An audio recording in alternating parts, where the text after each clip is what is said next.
Main గా ఇతర దేశాల్లో స్థిరపడి ఆంధ్రప్రదేశ్ సంబంధించిన పర్సన్స్ ఆంధ్రప్రదేశ్కి రావడానికి మినిస్ట్రీ ఆఫ్ ఎక్స్టర్నల్ అఫైర్స్ ఏదైతే ఏర్పాట్లు చేసిందో దానికి మన రాష్ట్ర ప్రభుత్వం చేసిన ఏర్పాట్లు గురించి ఎక్స్ప్లెయిన్ చేస్తాము. మన రాష్ట్రానికి సంబంధించిన అందరూ కూడా వీలైనంత వరకు మినిస్ట్రీ ఆఫ్ ఎక్స్టర్నల్ అఫైర్స్ మనం అడిగింది వాళ్ళని వైజాగ్, విజయవాడ, తిరుపతి ఈ 3 ఇంటర్నేషనల్ ఎయిర్పోర్ట్స్ లో ఒక్కొక్క ఎయిర్పోర్ట్ కి 4 జిల్లాలు, north coastal plus east Godavari మన వైజాగ్ ఇంటర్నేషనల్ ఎయిర్పోర్ట్ కి, వెస్ట్ గోదావరి నుంచి ప్రకాశం వరకు విజయవాడ ఇంటర్నేషనల్ ఎయిర్పోర్ట్ కి, నెల్లూరు, రాయలసీమ 4 జిల్లాలు, ఇవి తిరుపతి ఇంటర్నేషనల్ ఎయిర్పోర్ట్ కి ట్యాగ్ ఆన్ చేయమని రిక్వెస్ట్ చేయడం జరిగింది. వాళ్ళు యాక్సెప్ట్ చేశారు. కాకపోతే లాంగ్ డిస్టెన్స్ ఎస్పెషల్లీ అమెరికా నుంచి అండ్ నార్త్ అమెరికా నుంచి బోత్ సౌత్ అమెరికా నుంచి లాంగ్ డిస్టెన్స్ నుంచి వచ్చే ఫ్లైట్స్ మాత్రం వైడ్ బాడీడ్ ఎయిర్ క్రాఫ్ట్స్ ఉంటాయి కాబట్టి వాటికి మనకి ఇక్కడ ల్యాండింగ్ ఫెసిలిటీస్ ఉండవు కాబట్టి అంతవరకు మనకి మోస్ట్లీ చెన్నై, బెంగళూరు అలాగే హైదరాబాద్ ఈ 3 ఎయిర్పోర్ట్స్కి వచ్చే అవకాశం ఉంది. అక్కడి నుంచి కూడా హాపింగ్ ఫ్లైట్ మన రాష్ట్రంలో ఉన్న 3 ఎయిర్పోర్ట్స్కి వేయమని అడిగాము. నెంబర్ ఆఫ్ పాసింజర్స్ని బట్టి అది డెసిషన్ తీసుకుంటారు కాబట్టి 2 రకాలుగా మనం డివైడ్ చేస్తున్నాము. ఒకటి గల్ఫ్ నుంచి మిడిల్ ఈస్ట్ ఈ పర్టికులర్ కంట్రీస్ అలాగే సౌత్ ఈస్ట్ ఏషియన్ నేషన్స్ నుంచి వచ్చే ఫ్లైట్స్ అన్నీ కూడా వీలైనంత వరకు డైరెక్ట్గా మన స్టేట్కి వచ్చేటట్టు ఏర్పాటు చేస్తున్నాము. Long distance long hall flights మాత్రం సఫిషియంట్ నెంబర్ ఉంటే కనుక మన ఎయిర్పోర్ట్స్కి వస్తాయి. సఫిషియంట్ నెంబర్ కనుక లేకపోతే కనుక ఈ 3 మనకున్న హైదరాబాద్, చెన్నై అండ్ బెంగళూరు ఎయిర్పోర్ట్స్కి వస్తాయి. ఇక్కడి నుంచి ప్రతి ఇంటర్నేషనల్ ఎయిర్పోర్ట్లో మన రిసెప్షన్ టీమ్ని మనం రాష్ట్ర ప్రభుత్వం తరపు నుంచి పెడుతున్నాము. అక్కడ ప్రాపర్గా మెడికల్ చెకప్ చేసిన తర్వాత అసిమ్టమాటిక్ కేసెస్ అంటే సిమ్టమాటిక్ కేసెస్ ఏదైనా ఉంటే ఫీవర్ లక్షణాలు కానివ్వండి, ఏదైనా కోవిడ్ లక్షణాలు ఏదైనా ఉంటే కనుక దిగిన వెంటనే వాళ్ళని సెపరేట్ చేసి నియరెస్ట్ కోవిడ్ కేర్ సెంటర్కి పంపించడం జరుగుతుంది. ఎవరైతే నార్మల్ హెల్త్తో ఉన్నారో వీళ్ళందరినీ డిస్ట్రిక్ట్ వైజ్ డివైడ్ చేసి డైరెక్ట్గా ఎయిర్పోర్ట్ నుంచే డిస్ట్రిక్ట్ రిసెప్షన్ సెంటర్కి బస్సుల్లో తరలించడం జరుగుతుంది.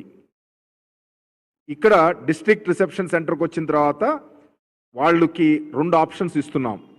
ఒకటి గవర్నమెంట్ క్వారంటైన్, అది ఫ్రీ ఆఫ్ కాస్ట్ ఇవ్వాల్సిందిగా ముఖ్యమంత్రి గారు డెసిషన్ తీసుకున్నారు, ఆదేశించారు. ఎంటైర్ కంట్రీలో ఇప్పుడు వరకు మినిస్ట్రీ ఆఫ్ ఎక్స్టర్నల్ అఫైర్స్ వాళ్ళు చెప్తున్న ఇన్ఫర్మేషన్ ప్రకారం ఫ్రీ క్వారంటైన్ ఇచ్చిన ఫెసిలిటీ ఇచ్చింది ఓన్లీ ఆంధ్రప్రదేశ్ అండ్ కేరళ. మిగతా అన్ని స్టేట్స్ పక్కన ఉన్న మన రాష్ట్రాలన్నీ కూడా పెయిడ్ క్వారంటైన్ మాత్రమే అలౌ చేస్తున్నాయి, బట్ డిఫరెంట్ కేటగిరీస్ ఆఫ్ హోటల్స్లో. బట్ మన ముఖ్యమంత్రి గారు మన జిల్లాలో మన రాష్ట్రంలో సుమారు 30,000 మంది రిజిస్ట్రేషన్ చేసుకున్నారు అదర్ కంట్రీస్ నుంచి రావడానికి. ఇందులో కొంతమంది డ్రాప్ అవడానికి ఛాన్స్ ఉంది, ఎందుకంటే ఇది పెయిడ్ సర్వీస్ కాబట్టి, అంటే ఇన్ ద సెన్స్ వాళ్ళ టికెట్లు కొనుక్కుని రావాలి కాబట్టి కొంతమంది డ్రాప్ అయ్యే అవకాశం ఉంది. వాళ్ళ మినిస్ట్రీ ఆఫ్ ఎక్స్టర్నల్ అఫైర్స్ వాళ్ళు చెప్తున్న దాని ప్రకారం 15,000 నుంచి 20,000 వరకు మన రాష్ట్రానికి సంబంధించిన వాళ్ళు వస్తారని ఎస్టిమేషన్ ఉంది. ఇందులో మోర్ దాన్ 65% గల్ఫ్ రిటర్నీస్ ఉంటారు. వీళ్ళు రకరకాల వృత్తులు చేసుకోవడానికి వెళ్ళిన స్కిల్డ్ లేబరు, అన్స్కిల్డ్ లేబరు ఎక్కువ మంది ఉంటారు కాబట్టి వీళ్ళు quarantine facility, paid quarantine facility bear చేయలేరనే ఉద్దేశంతో ముఖ్యమంత్రి గారు మనకి ఫ్రీ క్వారంటైన్ ఫెసిలిటీ అందుబాటులోకి వాళ్ళకి తీసుకురావడం జరిగింది. ఎవరైతే పెయిడ్ క్వారంటైన్ సెంటర్స్ కావాలనుకుంటారో వాళ్ళకి 3 కేటగిరీస్ ఆఫ్ హోటల్స్ మనం ఏర్పాటు చేస్తున్నాం. Luxury, medium, budget hotels. So అంటే approximately 1,500 to 2,000 rupees per day which includes taxes and food. 3 breakfast, lunch, dinner కలిపి ఆర్గనైజ్ చేయడానికి 1,500 to 2,000 ఒక గ్రూపు, 2,000 to 3,000 అప్రాక్సిమేట్లీ ఒక గ్రూపు. 3000 కన్నా ఎక్కువ star category 5 star and 4 star category 3000కి ఆల్మోస్ట్ దగ్గరలో ఉండేటట్టు కలెక్టర్స్ని నెగోషియేట్ చేసి ఆ రేట్స్ మనం పంపించమని చెప్పడం జరిగింది. ఆ రేట్స్ అన్ని వాళ్ళకి అందుబాటులో పెట్టడం జరుగుతుంది. ఎవరైనా పెయిడ్ క్వారంటైన్కి ఆప్ట్ చేసిన వాళ్ళు ఉంటే కనుక ఈ హోటల్స్లో ఉండడానికి అవకాశం కలిగిస్తున్నాం. సో ఈ ఎంటైర్ మూమెంట్ అంతా కూడా పోలీస్ అండ్ అలాగే మా ఆఫీసర్స్ ఎస్కాట్ ఆఫీసర్స్గా వచ్చి వాళ్ళు డిస్ట్రిక్ట్ రిసెప్షన్ సెంటర్కి హ్యాండ్ ఓవర్ చేసేంత వరకు రెస్పాన్సిబిలిటీ తీసుకోవడం జరుగుతుంది. ఎంటైర్ సిస్టమ్ అంటే డేటా అంతా కూడా ఆన్లైన్ చేయడం జరిగింది. అంటే మనకి ఎలక్ట్రానిక్ మేనిఫెస్ట్ ఎప్పుడైతే ఆ పర్టికులర్ ఫ్లైట్లో మనకు ప్రతి వీక్లీ షెడ్యూల్స్ మనం ఇస్తున్నారు మినిస్ట్రీ ఆఫ్ ఎక్స్టర్నల్ అఫైర్స్ వాళ్ళు, ఆ వీక్లీ షెడ్యూల్లో మన ఫ్లైట్స్లో ఉన్న డేటా పాసింజర్ డేటా అంతా కూడా వాళ్ళు అందుబాటులో పెడతారు 2 రోజుల ముందు. దాన్ని మన స్టేట్ కంట్రోల్ రూమ్లో ఆ డేటా అంతా కూడా మనం ఆన్లైన్ అప్లికేషన్లో తీసుకుని అది వాళ్ళు రాగానే అందులో ఉన్న డేటాలో ఉన్న వాళ్ళందరూ వచ్చారా లేదా అనేది క్రాస్ చెక్ చేసుకోవడం, ఏమైనా లాస్ట్ మినిట్ చేంజెస్ అయితే కనుక మన డేటాబేస్లో కూడా చేంజ్ చేసుకోవడం, అలాగే సిమ్టమాటిక్ కేసెస్ ఏమన్నా ఉంటే కనుక అది సెపరేట్ లిస్ట్ తయారు చేసి నియరెస్ట్ కోవిడ్ కంట్రోల్ సెంటర్కి పంపించేయడం, కేర్ సెంటర్కి.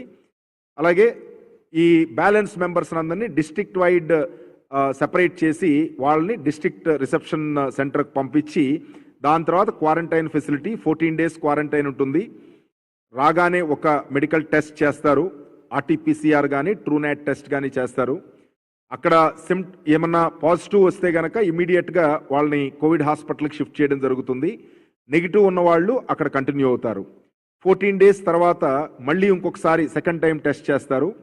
14 days తర్వాత కనుక నెగిటివ్ వస్తే కనుక వాళ్ళు డైరెక్ట్గా హోమ్ క్వారంటైన్ అనదర్ 14 days వాళ్ళకి స్టాంపింగ్ వేసి హోమ్ క్వారంటైన్కి పంపించడం జరుగుతుంది. సో ఈ మన ఎన్ఆర్టీ అసోసియేషన్ కూడా, ఏపీ ఎన్ఆర్టీ అసోసియేషన్ కూడా యాక్టివ్ ఇంట్రెస్ట్ తీసుకుని ఇన్వాల్వ్ అవుతోంది. సో ఏ రకమైన ఫెసిలిటేషన్ కావాలన్నా మన మినిస్ట్రీ ఆఫ్ ఎక్స్టర్నల్ అఫైర్స్ ఒక అడిషనల్ సెక్రటరీ హరీష్ కుమార్ గారు ఐఎఫ్ఎస్ ఆఫీసరు, ఆయన్ని మన రాష్ట్రానికి సంబంధించిన ఈ పర్టికులర్ ప్రాసెస్కి నోడల్ అధికారిగా ఢిల్లీలో ఎంఈఏలో నామినేట్ చేయడం జరిగింది. ఇక్కడ మన టీం ఇక్కడ ఏదైతే ఈ పర్సన్స్ సంబంధించి టీం ఉందో ఇందులో బాబురావు నాయుడు ఈ పర్టికులర్ ఎక్సర్సైజ్ ఈ బయట కంట్రీస్ నుంచి వచ్చే వాళ్ళని ఏర్పాటు చేయడంలో కోఆర్డినేట్ చేయడం జరుగుతుంది. అలాగే అందరు జిల్లా కలెక్టర్సు, ఎస్పీసు, కమిషనర్ ఆఫ్ పోలీస్ అందరు సపోర్ట్ తీసుకుని ఈ ఎంటైర్ ప్రాసెస్ చాలా స్మూత్గా కంప్లీట్ చేయడానికి ఏర్పాటు చేస్తున్నాం. సుమారు ఎంఈఏ ఎక్స్పెక్టేషన్ చేసినట్టు 15,000 నుంచి 20,000 మధ్యలో వీళ్ళు వచ్చే అవకాశం ఉంది కాబట్టి అన్ని రకాల ఏర్పాట్లు చేస్తున్నాం. ఫస్ట్ ఫ్లైట్ మనకి 11వ తారీఖున వస్తోంది. ఇది అమెరికా నుంచి వస్తుంది, హైదరాబాద్ వస్తోంది. ఇందులో ఉన్న పాసింజర్స్ని డైరెక్ట్గా మనం విజయవాడ తీసుకొచ్చి విజయవాడలో క్వారంటైన్ చేయడం జరుగుతుంది. అంటే అన్లెస్ అందులో ఒక పర్టికులర్ డిస్ట్రిక్ట్ కనుక ఎక్కువ మంది ఉంటే కనుక ఆ డిస్ట్రిక్ట్ డైరెక్ట్ పంపిస్తాము. ఆ డిస్ట్రిక్ట్ వైజ్ చాలా తక్కువ మంది ఉంటే కనుక ఒకే చోటకి పంపించడం జరుగుతుంది. అలాగే మేజర్ అట్లీస్ట్ 15 members కన్నా ఎక్కువ ఉంటేనే ఆ డైరెక్ట్ జిల్లాకు పంపిస్తాము. లేకపోతే కనుక 2-3 జిల్లాలకు కలిపి ఆ సెంట్రల్ డిస్ట్రిక్ట్లో క్వారంటైన్ చేయడం జరుగుతుంది. సో ఇది స్మూత్గా ఎటువంటి ఇబ్బందులు లేకోకుండా చేయడానికి సో అన్ని రకాల ఏర్పాట్లు మనం చేస్తున్నాము. ఈ హోటల్స్ లిస్ట్ కూడా ఈరోజు మనం ఫైనలైజ్ చేస్తున్నాం. కొన్ని జిల్లాలు ఆల్రెడీ ఫైనలైజ్ చేసినాయి, అలాగే కొన్ని జిల్లాలు ఇంకా చేస్తున్నారు నెగోషియేషన్స్ చేసి. వీలైనంత తక్కువ రేట్లో వాళ్ళని కూడా హోటల్స్ అసోసియేషన్ వాళ్ళని కూడా మనం రిక్వెస్ట్ చేయడం జరిగింది. ఓయో హోటల్స్ వాళ్ళ సపోర్ట్ కూడా తీసుకోవడం జరుగుతోంది. సో వీలైనంత తక్కువ ఖర్చుతో ఈ క్వారంటైన్ పీరియడ్ కంప్లీట్ చేసి వాళ్ళు వాళ్ళ రెస్పెక్టివ్ ప్లేసెస్కి వెళ్ళడానికి ఏర్పాటు చేయడం జరుగుతోంది.